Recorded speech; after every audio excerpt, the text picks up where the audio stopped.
오늘은 특별히 추석 명절입니다. 추석 명절에 이제 하나님 앞에 이렇게 예배를 드리게 되는 거 너무 감사하지 않습니까? 특히나 이제 추석 명절이다 보니까 이제 성도들도 이제 또 명절을 맞이해서 또 본가로 간 성도들도 있고요. 그래서 교통도 많이 복잡하기도 하죠. 그런 가운데 우리 이곳에 모인 우리 모든 성도님들 오늘 하나님이 주시는 말씀을 통해서 큰 은혜를 얻는 시간이 되시기를 주의 이름으로 축원드립니다. 추석이 바로 뭡니까? 바로 한자로는요 가을 저녁이란 가을 추 저녁 가을 저녁이란 뜻이에요. 근데 중요한 것은 그 의미가 무엇입니까? 가을의 달이 가장 밝은 날을 의미한다고 합니다. 우리 고유어로는 한가위라고 합니다. 바로 가을의 한가운데 바로 있는 큰 날이란 뜻이래요. 어떻게 보면 이 추석은 어떤 날입니까? 우리 이제 기독교적으로 봤을 때는 그리고 성경적으로 봤을 때는 비슷한 날이 있죠. 추수감사절이 바로 그 날이죠. 1년 동안 그 농사에 대한 그 결실을 거둬서 하나님께 감사드리는 감사의 절기가 바로 추석이에요. 이 추석날에는 어떻게 합니까? 이 추석은 우리나라에서도 아주 큰 명절, 설날과 함께 큰 명절인데요. 이 큰 명절에 바로 이제 가족들이 모이죠. 일가 친척들이 모이죠. 바로 모여서 이제는 하나님이 주신 이 풍요로운 그 결실의 계절에 그 풍요를 함께 나눕니다. 근데 요즘에는 이 추석을 명절이라 생각하고 추석을 맞이하긴 하는데 그 추석의 의미는 많이 상실되고 있어요. 그렇지 않습니까? 그래서 요즘 사람들에게는요, 이 추석이 큰 명절로는 지내고는 있지만, 큰 명절로는 존재하고 있지만, 실제로 우리 현대인들은요, 추석을 생각할 때 아주 큰 명절에 맞게 그 의미를 생각하거나 그러지는 않고 긴 연휴로 보는 경향이 더 많은 것을 볼 수가 있습니다. 실제로 현대인들에게요, 추석을 생각할 때 가장 먼저 떠올리는 것이 뭐냐, 떠올리는 단어가 뭐냐 했을 때 바로 사람들이 가장 먼저 떠올려지는 단어가 교통체증이래요. 그리고 스트레스. 그리고 또 이제 들어가는 비용이 워낙 많잖아요. 들어가는 돈, 그 비용, 그리고 여행, 휴식 이런 단어들을 가장 먼저 떠올린다고 합니다. 그래서 이번 추석은요, 이번 주 목요일 우리의 한글날이잖아요. 그것까지 해서 바로 이제 기본 연휴가 7일이더라고요. 직장인들 같은 경우는 연차를 하루 쓰면은 더하면은 열흘까지도 이렇게 연휴를 보내게 되더라고요. 그래서 매스컴에 보면요, 이번 추석에는요, 전통 방식을 유지하겠다고 하는 그런 비율이 굉장히 낮아요. 바로 전통 방식을 유지하겠다는 방식이 13.3%밖에 안 됩니다. 엄청나죠. 그러니까 시대가 변하면서 세대가 바뀌면서 이 명절이라는 그 개념조차도 엄청나게 바뀌고 있는 것 같아요. 그 명절을 맞이하고 보내는 그런 삶도 굉장히 많이 바뀌고 있음을 우리는 현대인들 통해서 또 보고 있습니다. 특히나 우리들 역시도 그렇지 않습니까? 그 명절을 대하는 마음이 예전 어른들과는 완전히 틀릴 거예요, 아마. 그리고 많은 가정들이 제사나 차례, 의례를 굉장히 간소화하거나 하지 않는 가정들이 더 많이 늘어나고 있고, 그리고 또 그런 모든 것들을 가족 식사로 대체하는 경우가 굉장히 많다고 합니다. 그냥 한 끼 가족 식사로. 그렇게 지금 변화되고 있어요. 그래서 지금까지 우리 어른들이 보냈던 그런 명절, 제사가 있고 차례가 있는 그런 명절보다 이제는 문화를 체험한다거나 또 여가 생활을 하거나 혼자만의 휴식을 취하는 사람들이 굉장히 많다는 거예요. 특히나 이번 같은 경우는 긴 연휴 덕분에 어떻게 TV에 뉴스 보면은 그 공항에 사람들이 엄청나게 붐비잖아요. 해외여행을 계획하고 해외여행을 떠난 사람도 굉장히 많습니다. 그래서 현대인들에게는요, 그 명절이 의무가 아니고 지금 현재로는 선택적인 행사로 지금 바뀌는 그런 경향이 굉장히 강해지고 있는 때라는 거 우리가 또 알고 지나가야 되겠더라고요. 그래서 추석의 본래 의미는 감사의 명절입니다. 그렇죠? 하늘의 은혜를 기념하는 날이었어요. 우리의 첫 번째 나눌 말씀이 바로 이겁니다. 추석의 본질은 농사의 결실을 주신 신께 감사하는 날이다. 그러나 시간이 흐르면서요, 사람들은 그 감사의 방향이 바로 하늘신이 아니라 조상으로 바뀌어지고 있었던 것입니다. 한마디로 시간이 흐르면서 사람들은 그 감사의 방향을 하나님이 아닌 조상으로 바꾸고 있는 거라고 보면 돼요. 감사의 절기가요, 제사의 명절로 변해버린 것입니다. 특히나 하늘이 주신 복을 바로 조상이 준 복으로, 조상이 도와준 복으로 바뀌어버린 거예요. 그래서 한국 전통에서는요, 조상에게 제사를 지내고 또 차례를 지내는 것입니다. 조상의 은덕으로 복을 받았다는 그런 마음입니다. 그래서 조상을 잘 기려야 된다고 하고 조상에게 제사를 지내는 게 우리 한국의 오래된 문화 아닙니까? 전통 문화, 재래 문화 아닙니까? 그러나 성경은요, 복의 근원은 사람에게 있지 않음을 말씀하고 계시어요. 복의 근원은 어디에만 있습니까? 오직 하나님께만 있습니다. 우리 한사람교회 성도님들은 그 복을 다른 데서 찾지 마시길 바랍니다. 우리 인간이 살아가면서 경험하게 되는 많은 복들이 있잖아요. 물질의 복도 있을 거고요, 건강의 복도 있을 거고요, 만남의 축복도 있고요, 여러 가지 복들이 엄청 많습니다. 그러나 모든 복은요, 통틀어서 인간에게서 나오는 것이 아니라 바로 어디서요? 하나님에게서만, 하나님으로부터만 나오게 된다는 그 사실을 우리 한사람교회 성도님들만큼은 아멘으로 끝나야 돼요. 하나님께로부터만 복은 얻을 수가 있습니다. 신명기 8장 17절에서 18절 한번 볼까요? 신명기 8장 17절에 18절 우리 같이 읽겠습니다. 그러나 내가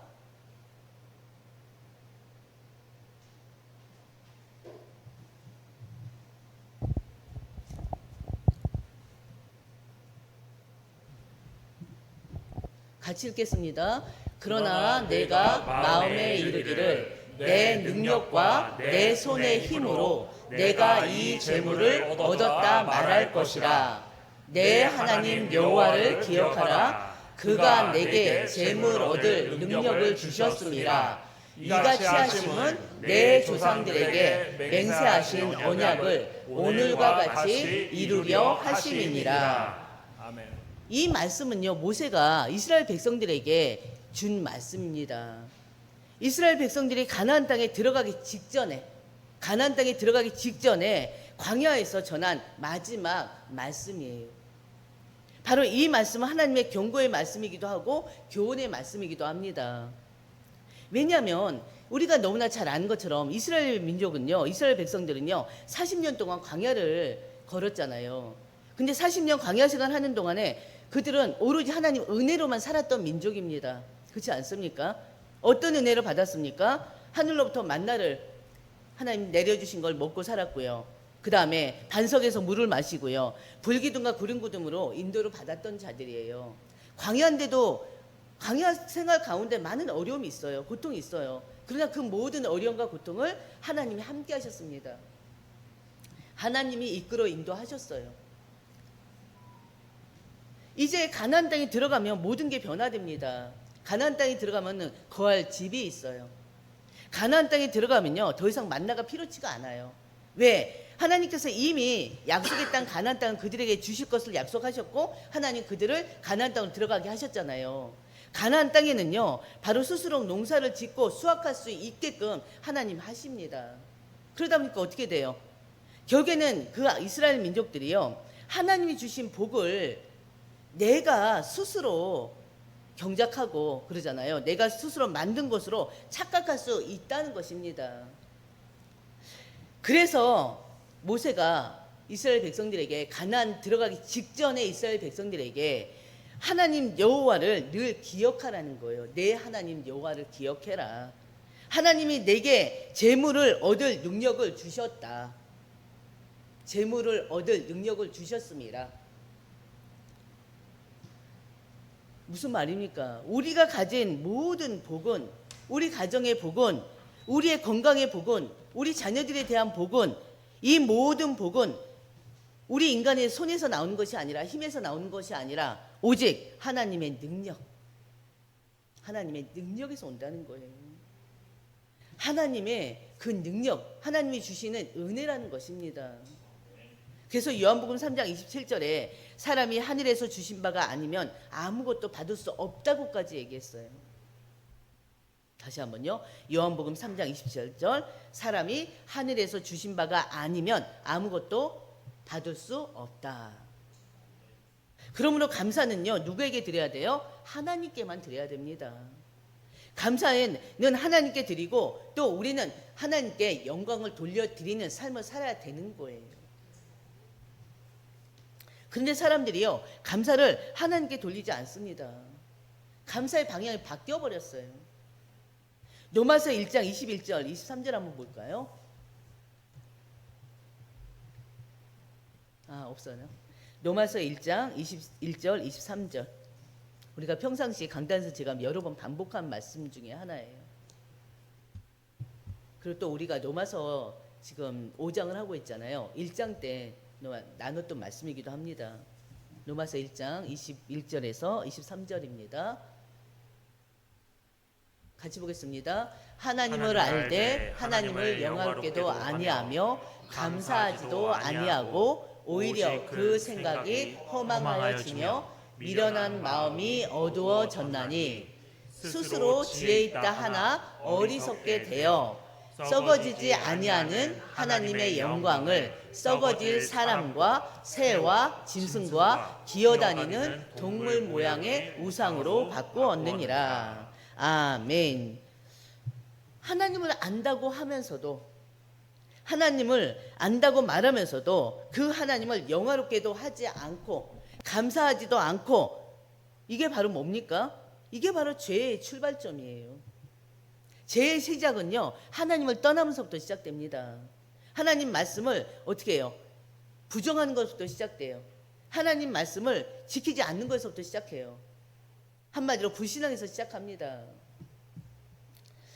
인간은 언제나요, 복을 하나님이 아닌 다른 것으로부터 받으려고 합니다. 그러니까요, 사람들이 그렇잖아요. 사람들이 잘 되면 내가 운이 좋아서, 내가 그만큼 열심히 노력해서, 우리 조상님들이 도와서, 이런 얘기를 참 많이 해요. 이런 표현들 참 많이 합니다. 이런 말들이 그 속에 어떤 의미가 있습니까? 바로 이미 하나님 대신 다른 대상을 높이는 그런 마음이 있는 거예요. 이게 바로 우상 숭배입니다. 성경은 이런 태도를 명확하게 우상 숭배로 규정해요. 하나님께 감사하지 않는 감사는 결국 뭐라고요? 우상 숭배입니다. 그래서 출애굽기 20장 3절 5절에 너는 나 외에 다른 신을 내게 두지 말라 했던 거예요. 너를 위하여 새긴 우상을 만들지 말고 그것들에게 절하지 말고 그것들을 섬기지 말라고 했던 것입니다. 바로 우리가 정말 이제는 하나님을 영화롭게 할 뿐만이 아니라, 하나님께 영광 돌릴 뿐만이 아니라 모든 복의 시작이 하나님인 것을 우리가 믿고 그 하나님께 감사해야 돼요. 하나님 아닌 것에 절대 마음 두지 마시고요. 하나님 아닌 것을 가지고 자꾸 복 달라고 하면 안 됩니다. 그게 잘못된 거예요. 그게 바로 죄의 시작이에요. 감사의 방향이요, 하나님이 아닌 다른 것에 향할 때 그건 하나님 원치 않습니다. 그 우상 숭배를 하나님이 가장 싫어합니다. 성경적인 감사는요, 하나님께 주신 생명과 은혜를 인정하고 그 하나님께 돌려드리는 것입니다. 그 하나님께 영광을 돌려드리는 거예요. 그게 바로 감사예요. 그래서 우리 모든 한사랑교회 성도님들이 이번 추석을 맞이해서 회복될 게 뭐냐? 감사를 회복하시길 바랍니다. 하나님께 온 그 은혜를 하나님 앞에 감사로 회복하는 거예요. 로마서 11장 36절 보면요, 같이 보겠습니다. 이는 만물이 주에게서 나오고 주로 말미암고 주에게로 돌아감이라. 그에게 영광이 세세에 있을지어다. 아멘. 우리의 감사, 우리의 절기, 우리의 가정, 그 모든 것들이 하나님께로 돌아가야 됩니다. 하나님께로 영광이 돌려져야 돼요. 바로 이 추석은요, 어떻게 보면은 감사의 절기인 만큼 우리에게 감사가 회복되는 날이 되어야 되겠고요. 또 모든 복의 근원이 바로 어디? 하나님께로부터 있음을 깨닫고 이제는 그 복의 근원을 바로 세우는 그런 이번 추석 명절이 되어야 됩니다. 예수 그리스도는요, 우리가 참된 예배의 길로 돌아오게 하신 중보자세요. 그 예수님이 누구십니까? 내가 곧 길이요 진리요 생명이라 하셨잖아요.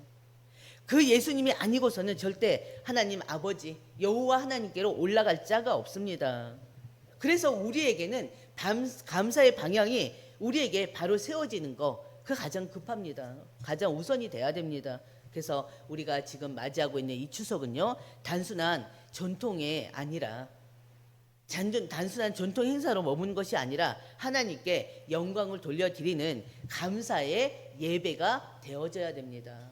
그래서 연휴 기간 동안 내내 하나님 앞에 감사하는 시간이 되셨으면 좋겠어요. 뭐 연휴 기간뿐만이 아니죠. 우리의 인생을 살면서 계속 하나님 앞에 감사하는 삶이 돼야 되겠죠. 감사가 되어져야지 원망과 불평이 사라지고 감사 속에 내 마음도 우리의 마음도 굉장히 넓혀져 버려요. 굉장히 깊어져요. 용서 못할 일이 없고요. 이해하지 못할 일이 없습니다.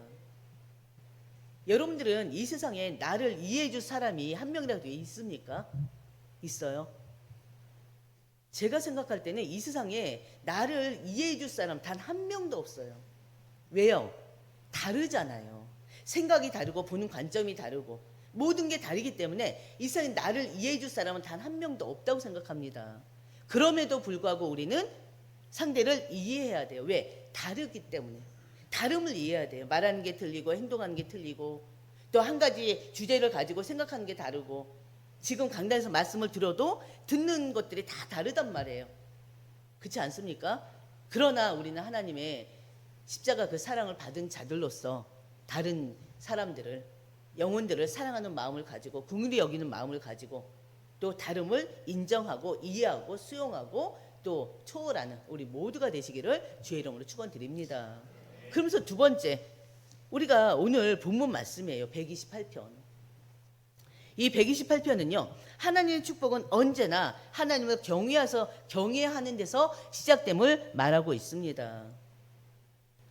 그러면서 주시는 말씀이 가정의 축복은 바로 어떻게 비롯되느냐, 어디서 비롯되느냐, 가정이 축복받기 위해서는 어떻게 해야 되느냐, 바로 가정의 축복은 하나님을 경외하는 데서 시작됩니다.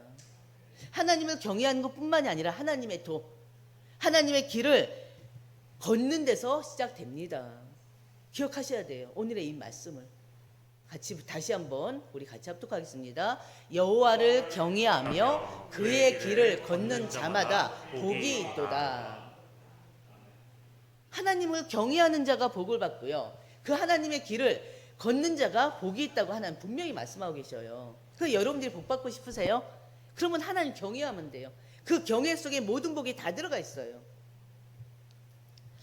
경외라는 게 뭡니까? 경외는요, 히브리어로 야레라는 뜻인데요, 단순히 두려워하는 감정이 아니라 하나님의 거룩하심 앞에 자신을 겸손히 낮추는 신앙의 태도예요. 하나님을 경외한다는 것은요, 하나님을 사랑하고 존중하는 것입니다. 하나님을 경외한다는 것은요, 하나님의 뜻에 순종하는 삶을 사는 것입니다. 그렇기 때문에 우리 가정이 축복받는 가정이 되고 싶다, 우리 가정이 축복받는 가정이 되기 위해서는 먼저 여호와 하나님을 경외하시길 바랍니다.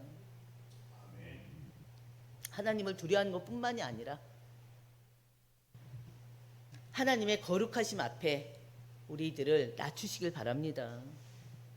그리고 하나님의 뜻에 순종하시길 바랍니다. 그리고 이 가정이, 우리 가정이, 각각의 여러분들의 가정이 하나님을 사랑하는 가정, 하나님을 존중하는 가정들이 되시길 바랍니다. 근데 중요한 건 아직까지 우리 가정들이 다 복음화되지 못했어요. 나 한 사람으로 인해서 계속 가정의 식구들이 한 사람 한 사람 주님께 돌아오는 그런 가교 역할을 누가 해야 됩니까? 내가 해야 되지 않습니까? 그렇기 때문에 가정의 계속감을 꺾고요, 가정 식구들이 복음을 들을 수 있도록, 그리고 또 기회가 됐을 때 그 복음을 전함으로 인해서 그들 마음에 이 복음이 전달되어져서 그들이 바로 예수를 그리스도로, 예수를 주라 고백할 수 있도록 여러분들이 지금부터 계속 기도해야 돼요.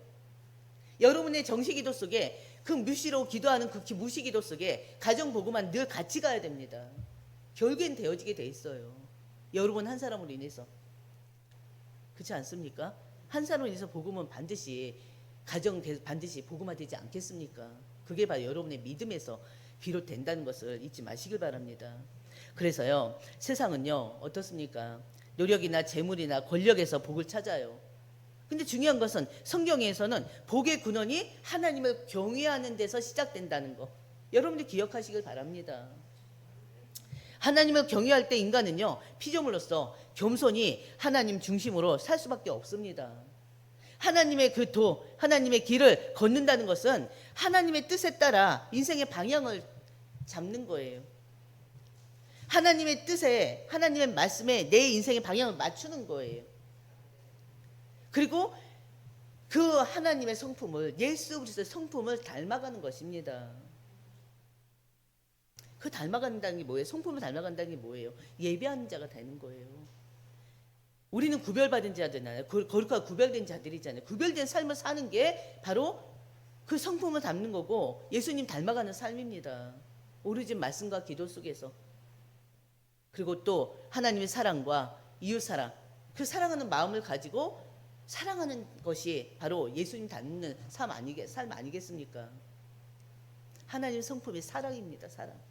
그래서 우리가 사랑하는 마음을 가지고 모든 사람을, 모든 영을 사랑하는 그 마음이 여러분에게 있기를 주의 이름으로 축원드립니다. 신앙은요 믿음의 고백에 머무르지 않아요. 그 신앙은 반드시 행동으로 드러나는 순종의 삶입니다. 그래서 여러분이 바로 신앙생활에서 승리하기 위해서는, 신앙생활에 성공하기 위해서는 어떻게 들은 걸로 끝나는 것이 아니라 반드시 그 들음에 행함이 있어야 됩니다. 야고보서 2장 17절이에요. 우리가 너무나 잘 아는 말씀이죠. 야고보서 2장 17절은 뭐라고 했어요? 이와 같이 행함이 없는 믿음은 그 자체로 죽은 것이라 그랬어요. 하나님의 경외는요 반드시 그의 길을 걷는 순종으로 나타난다는 사실을 기억하시길 바랍니다. 다시 한번요, 행함이 없는 믿음은 그 자체가 뭐하다? 죽은 것이다. 시편 16편의 11절에도요 주의 앞에는 충만한 기쁨이 있다고 그랬습니다. 같이 보겠습니다. 주께서 생명의 길을 내게 보이시리니 주의 앞에는 충만한 기쁨이 있고 주의 오른쪽에는 영원한 즐거움이 있나이다. 아멘. 주께서 생명의 길을 내게 보이셨으니 주의 앞에는 충만한 기쁨이 있고 주의 오른쪽에는 영원한 즐거움이 있다. 기억하셔요. 이 말씀을 꼭.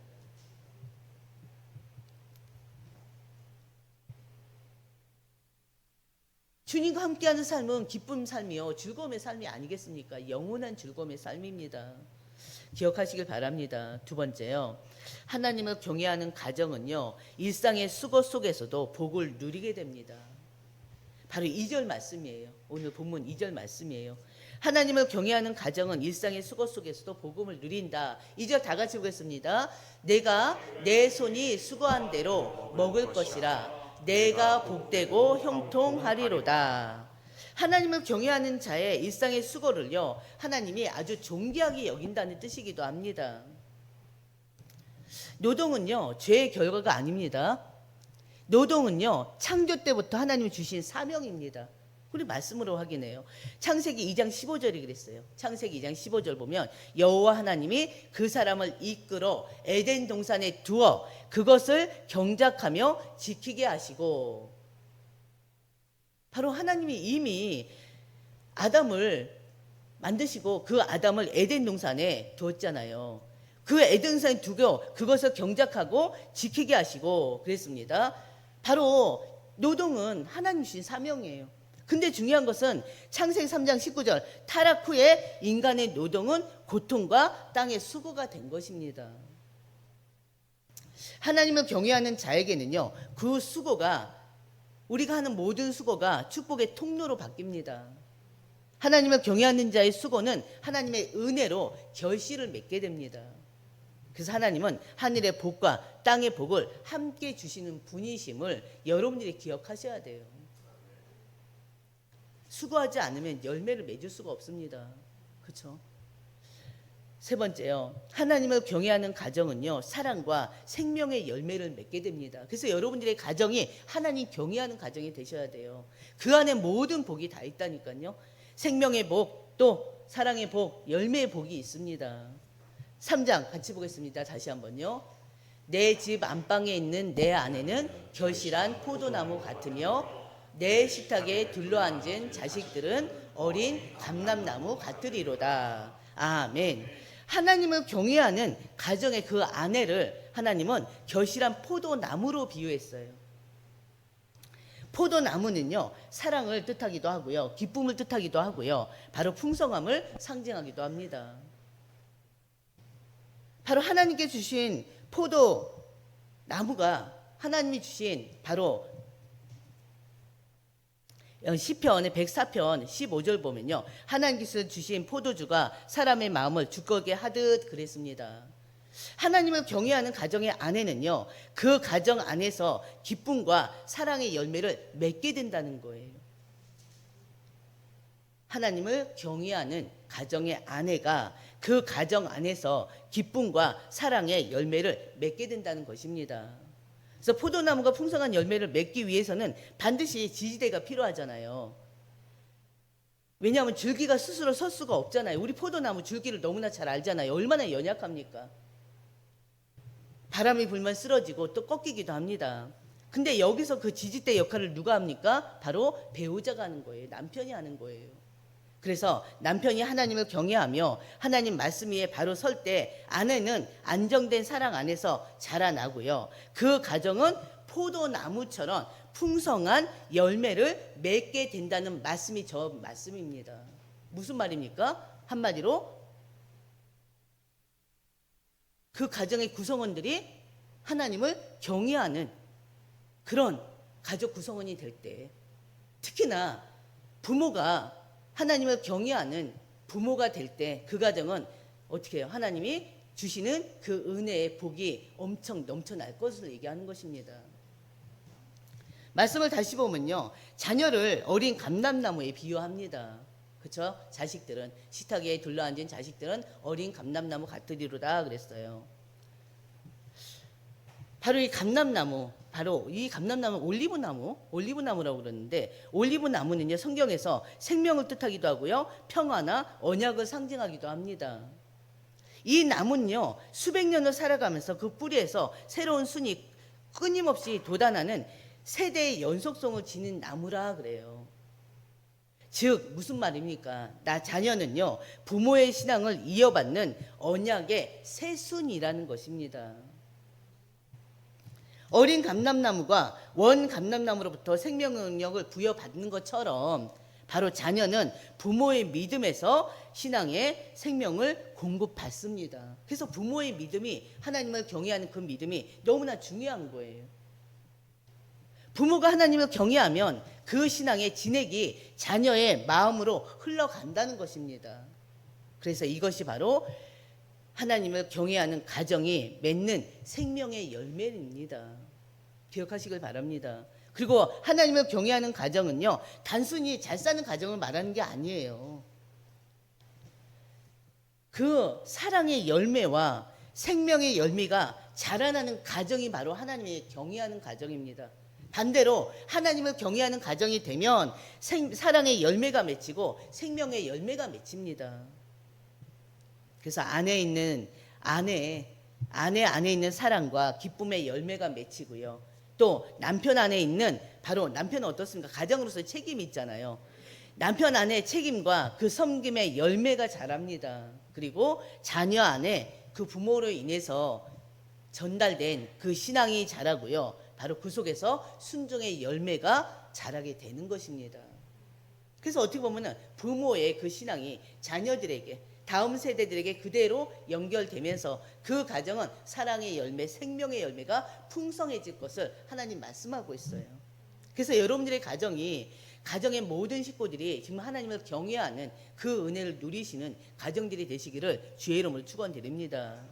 그러면서 네 번째, 하나님을 경외하는 가정은 복의 원천임을 확신하게 된다는 거예요. 1절에서 이미 복을 선언했단 말이에요. 여호와를 경외하며 그의 길을 걷는 자마다 복이 있도다 그랬어요. 근데 이 말씀을 지금 4절에서 다시 반복하고 있습니다. 여호와를 경외하는 자는 이같이 복을 얻으리로다. 바로 이것은 단순한 반복이 아니라요, 시편 128편 전체의 요약이면서 결론이기도 합니다. 그럼 그 결론이 뭐라는 거예요? 여호와를 경외하는 자는 이같이 복을 얻으리로다. 이같이가 바로 뭐였어요? 2절 3절. 가족 모든 식구들이 그 부모의 믿음으로 인해서 자녀들이 또 그 신앙의 유산을 받고, 그러면서 그 가정이 하나님을 경외하는 가정이 되면서 하나님이 그 경외하는 가정에 바로 사랑을 주고 생명의 열매를 맺게 한다는 거 아닙니까? 바로 하나님께서 우리에게 복 주시는 분이십니다. 복은 하나님으로부터 시작됩니다. 그리고 그 복은 하나님을 통해서 완성됩니다. 복의 시작도 하나님이요, 완성도 하나님이세요. 그렇기 때문에 우리는 오직 하나님만을 경외하며 그 하나님 안에서 참 행복을 누리는 자들이, 그리고 또 그 속에서 우리가 이제 특히나 이 추석 명절 가정을 향한 메시지를 지금 주고 있는데, 그 가정이 하나님 사랑 안에서 무엇보다도 화목한 가정이 돼야 돼요. 야고보서 1장 17절에요. 야고보서 1장 17절 마지막 보겠습니다. 같이 보겠습니다. 온갖 좋은 은사와 온전한 선물이 다 위로부터 빛들의 아버지에게부터 내려오나니 그는 변함도 없으시고 회전하는 그림자도 없으시니라. 아멘. 모든 온갖 좋은 은사 그리고 온전한 선물 다 그게 하나님께로부터 온다는 거예요. 하나님이 주시는 복은요, 변함이 없어요. 절대 변치 않습니다. 영원합니다. 세상이 말하는 복은 내가 쌓는 것이지만 성경이 말하는 복은요, 하나님께로부터 내려온다는 거 잊지 마시길 바랍니다. 그래서 우리는요, 하나님께서 주시는 그 복을 하나님의 방식으로 하나님 때 하나님 손을 통해 여러분들에게 전달되어야 됩니다. 그래서 하나님을 경외하는 사람은요, 절대 조급하지가 않아요. 이 비밀을 안다면, 영적인 비밀을 안다면. 근데 우리는 어떻습니까? 하나님을 경외하면서도 많이 조급해 있잖아요. 우리는 이젠 조급증 내려놓고요, 이제는 우리의 모든 삶을 하나님께 맡기시길 바랍니다. 그리고 하나님의 때를 하나님 시간표로 기다리시길 바랍니다. 그리고 그 때를 기다리면서 하나님이 하실 일을 신뢰하시길 바랍니다. 네, 우리가 너무나 잘 아는 말씀 중에 또 하나 있잖아요. 시편 37편 5편 내 길을 여호와께 맡기라. 그를 의지하면 그가 이루시리라. 다시 한번 말씀드립니다. 경외란 두려움이 아니고 존경과 신뢰의 태도입니다. 하나님을 향한. 하나님을 경외하는 가정은 눈에 보이는 상황보다요, 하나님의 신실하심을 신뢰합니다. 그렇기 때문에 우리 모두 한산교회 성도님들, 바로 오늘 128편 말씀을 받았는데요, 그 말씀과 함께 이제는 오로지 모든 복의 출발도 과정도 완성도 하나님께 있음을 여러분이 기억하시고 하나님께 매일매일 복받는 인생이 되시기를 주의 이름으로 축원드립니다. 그래서 오늘의 이 말씀은 한 번으로 끝나는 것이 아니라 오로지 이번 연휴 기간 동안에 계속 생각하시면서 매일매일을 하나님과 함께 동행하는 인생 사시기를 주의 이름으로 축원드립니다. 아멘. 하나님 아버지 감사합니다. 오늘 추석 명절을 맞이하여서 하나님께 먼저 이렇게 예배할 수 있도록 은혜 주심을 참으로 감사드립니다. 특히나 이 추석 명절은 하나님 앞에 감사하는 절기임을 우리가 다시 한번 기억하고 우리 삶 속에서 오로지 하나님 앞에 감사하는 삶이 회복될 수 있도록 하나님 인도하여 주시옵소서. 특히나 오늘 말씀처럼, 제목의 말씀처럼 하나님을 경외하는 가정의 축복, 이 말씀처럼 우리가 하나님을 경외함으로 인해서 우리 개인에게 오는 축복, 가정에 오는 축복, 다음 세대에 오는 축복을 하나님 경외 속에서 누려질 수 있도록 하나님 인도하여 주시옵소서. 우리 모든 성도들의 가정이 하나님을 경외하는 가정이 되게 하시고, 우리 성도들의 가정이 하나님 경외함을 통해서 여러 가지로 하나님 주시는 그 은혜와 사랑과 축복을 무한히 누릴 수 있도록 하나님 인도하여 주시옵소서. 추석 연휴 기간입니다. 그 기간 동안에 가정에 남아있는 흑암의 권세들 예수 그리스도의 이름으로 완전히 꺾어내게 하여 주시옵시고, 이제는 가정들이 복음과 언약으로 하나님의 사랑으로 하나님의 은혜로 하나 되어지는 가정들이 될 수 있도록 하나님 인도하여 주시옵소서. 우상이 완전히 무너지게 하시고 예배가 회복되어지는 가정들이 되게 하시고, 또 모든 우리 성도들의 가정이 정말 복음화 되어지는 그 축복 속에 있는 이번 명절이 될 수 있도록 하나님 역사하여 주시옵소서. 이 모든 말씀 우리 주 예수님의 이름으로 기도드립니다.